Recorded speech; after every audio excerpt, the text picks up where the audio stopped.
अब इसको इरेज कर देते हैं ताकि अगला कॉन्सेप्ट हम आपको बता सकें।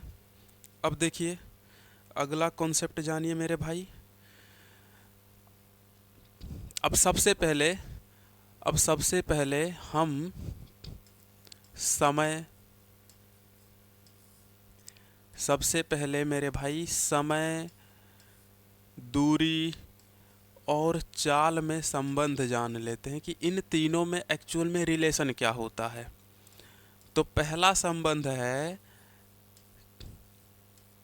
चाल बराबर क्या होता है, दूरी बटे समय। चाल बराबर क्या होता है मेरे भाई, दूरी बटे समय, याद रखिएगा। और अगर यहाँ से हम तिरछा गुणा करा दें, यानी इसका गुणा यहाँ कराएंगे, इसके बटे कुछ नहीं तो बटे एक मान लीजिए, तो दूरी का गुणा एक में कराएंगे तो कितना आ जाएगा भाई, दूरी बराबर चाल का गुणा समय में होगा। तो ये कितना बन जाएगा मेरे भाई, तिरछा गुणा करके चाल गुणे समय। एक ही फॉर्मूले से आप फॉर्मूला बनाना सीख जाएंगे, ठीक है। तीसरा संबंध जो इनमें होता है वो ये होता है कि अगर हमें समय निकालना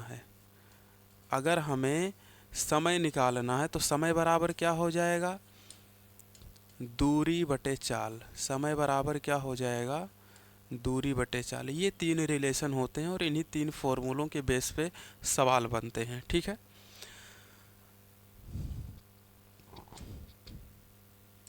अब इसमें कुछ बेसिक बातें याद रखिएगा जो आपको पता होगा, हम जानते हैं वो बात आपको पता होगी कि जैसे 1 घंटा बराबर होता है भैया 60 मिनट, ठीक है। और 1 मिनट बराबर होता है कितना, 60 सेकेंड। 60 सेकेंड। और दूसरी बात, 1 किलोमीटर बराबर होता है भैया 1000 मीटर। ये कुछ बेसिक पॉइंट्स हैं जो आपको इस सवाल में बहुत मदद करेंगी, ठीक है मेरे भाई। अब ये रिलेशन आपको याद रखना है क्योंकि इन्हीं के बेस पे हम सवालों को करेंगे, ठीक है। एक कॉन्सेप्ट और याद रखिएगा कि जब दूरी समान हो,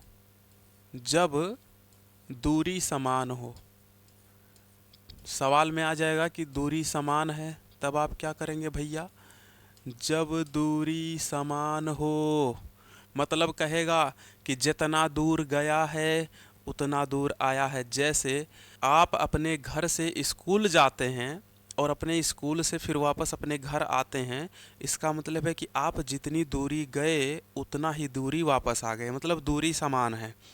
तो जब दूरी समान होगी तो एक बात याद रखिएगा कि जो चाल का रेशियो होता है ना मेरे भाई, अगर चाल ए रेशियो बी में है तो समय का रेशियो इसका उल्टा हो जाता है। समय का रेशियो क्या हो जाएगा, उल्टा, मतलब बी रेशियो ए हो जाएगा। बात समझ में आई। जब दूरी समान होगी तब चाल अगर ए रेशियो बी में है तो समय क्या हो जाएगा भैया, बी रेशियो ए।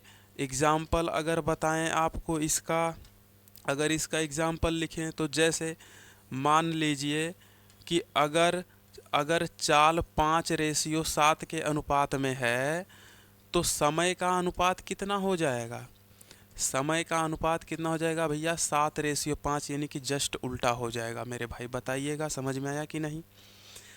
अगला कॉन्सेप्ट याद रखना है, जब जब चाल समान हो, जब क्या समान हो, चाल समान हो। जब चाल समान हो तब क्या होगा, अब देखिए जब चाल समान होगी भाई तो जो रेशियो दूरी का होगा, अगर चाल समान है तो जो रेशियो दूरी का होगा, मतलब अगर ए रेशियो बी है तो समय का रेशियो कितना हो जाएगा, समय का रेशियो सेम टू सेम रहेगा, नहीं चेंज होगा, ठीक है। जैसे एग्ज़ाम्पल अगर आपको लिखें, इसका एग्ज़ाम्पल अगर बता दें तो मान लीजिए कि अगर दूरी का रेशियो जो है, अगर दूरी का रेशियो 11:15 है तो समय का रेशियो कितना हो जाएगा भैया, समय का रेशियो भी 11:15 ही रहेगा, नहीं बदलेगा। ये बात याद रखिएगा। कब? जब चाल समान होगी, जब चाल समान होगी। अब तीसरा जो कॉन्सेप्ट आपको याद रखना है, एक बार दूरी समान हो गई, एक बार चाल समान हो गई। अब हम लिखते हैं कि जब समय समान हो, जब समय कैसा हो? समान हो। जब समय समान हो, जब समय समान हो, तो अगर समय समान होगा तो यहाँ पर भी जो रेशियो दूरी की होगी वही रेशियो चाल की होगी, नहीं बदलेगा। अब देखिए, अब कुछ और कॉन्सेप्ट आपको बताते हैं। आज पूरा टाइम स्पीड एंड डिस्टेंस का पूरा कॉन्सेप्ट ख़त्म ही कर देते हैं। अब देखिएगा, जैसे एक सवाल आता है कि अगर अगर कोई व्यक्ति x किलोमीटर प्रति घंटा की चाल से जो है गया है, स्कूल से घर गया है, और उसके बाद में ये जा रहा है और वापस आता है y किलोमीटर प्रति घंटा की चाल से। यानी कि अपने घर से गया है स्कूल x किलोमीटर प्रति घंटा की चाल से और वापस आता है y किलोमीटर प्रति घंटा की चाल से। तो इसका कहता है भैया एवरेज स्पीड बता दो, यानी कि औसत गति बता दो। औसत गति, तो इसके लिए एक फॉर्मूला याद रखना, 2xy बटे x प्लस वाई। इस फॉर्मूले से इसकी कहानी हो जाएगी ख़त्म। बात समझ में आया?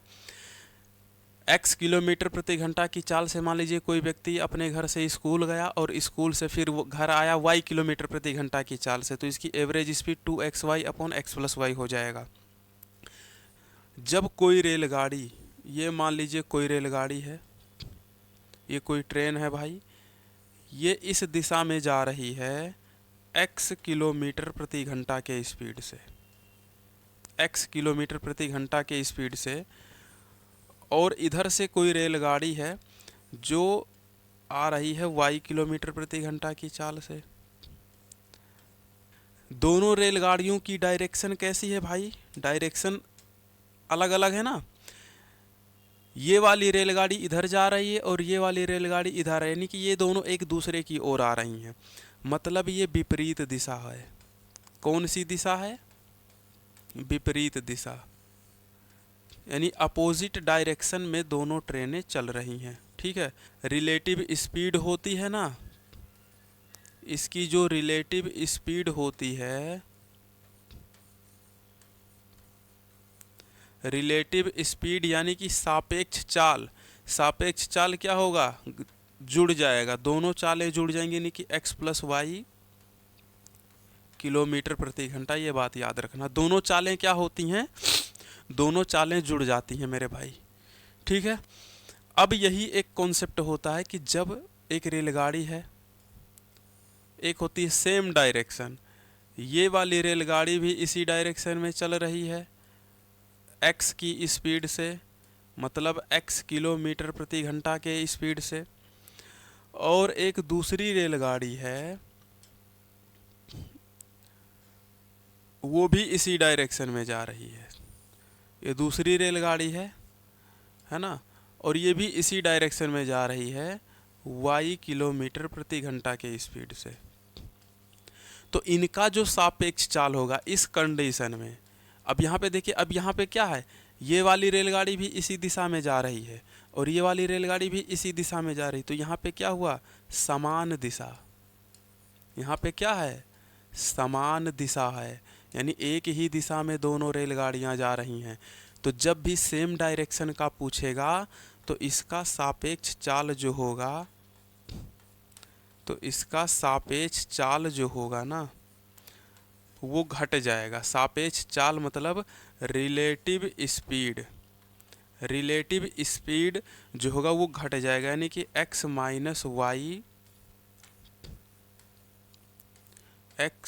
माइनस वाई किलोमीटर प्रति घंटा हो जाएगा। बात समझ में आई? ये बात याद रखिएगा।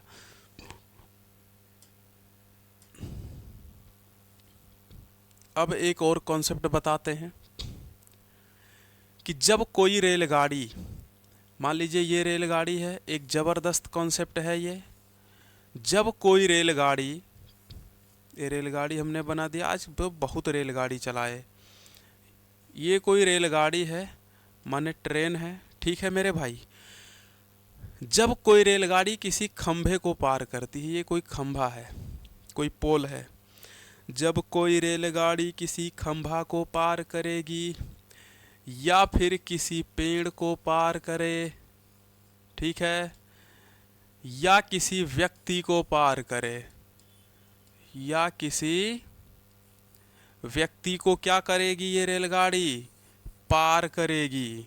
क्या करेगी, पार। एक बात याद रखना कि जब कोई रेलगाड़ी किसी खंभे को, किसी पेड़ को या किसी व्यक्ति को पार करेगी, तो इस कंडीशन में जो दूरी होगी ना भाई, जो दूरी होगी वो रेलगाड़ी की ही लंबाई होगी। जो दूरी होगी ना वो रेलगाड़ी की ही लंबाई होगी। रेलगाड़ी की लंबाई, रेलगाड़ी की लंबाई को ही क्या कहेंगे, दूरी कहेंगे इस कंडीशन में। एक बात याद रखिएगा। ऐसा क्यों, क्योंकि भाई ये पोल सीधे है, खंभा सीधे खड़ा हुआ है, तो रेलगाड़ी आएगी आराम से निकल जाएगी। रेलगाड़ी कहीं इस खंभे पे थोड़ी ना चढ़ के जाएगी। कभी देखा है रेलगाड़ी खंभे पे चढ़ के जा रही हो, ठीक है। तो ये कॉन्सेप्ट था। अब दूसरा एक जो कॉन्सेप्ट है, इसको इरेज कर देते हैं। नोट करना है तो लिख दीजिएगा, जिसको नोट करना हो लिख ले। अब देखिए इरेज कर देते हैं इसे। अब अगली बात बताते हैं, अगला कॉन्सेप्ट इसी का। ये भी बेहतरीन कॉन्सेप्ट है इसी के लिए। अगर कोई रेलगाड़ी,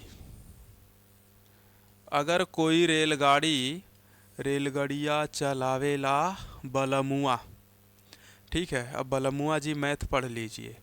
देखिए जब कोई रेलगाड़ी किसी, जब कोई रेलगाड़ी किसी प्लेटफॉर्म को पार करे, ये क्या है, प्लेटफॉर्म है भैया, किसी प्लेटफॉर्म को पार करे या किसी पुल को पार करे, पुल भी ऐसे होता है ना, किसी पुल को पार करे। जब कोई रेलगाड़ी किसी प्लेटफॉर्म को, किसी पुल को या किसी ब्रिज को पार करे,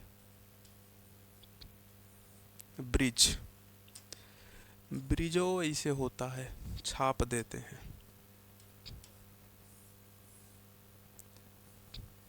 ये है ब्रिज, क्या है, ब्रिज। यानी जब कोई रेलगाड़ी, जब कोई रेलगाड़ी, जब कोई रेलगाड़ी किसी प्लेटफॉर्म को या किसी पुल को या किसी ब्रिज को पार करती है भाई, जो दूरी होगी ना, तो जो दूरी होगी वो रेलगाड़ी की लंबाई,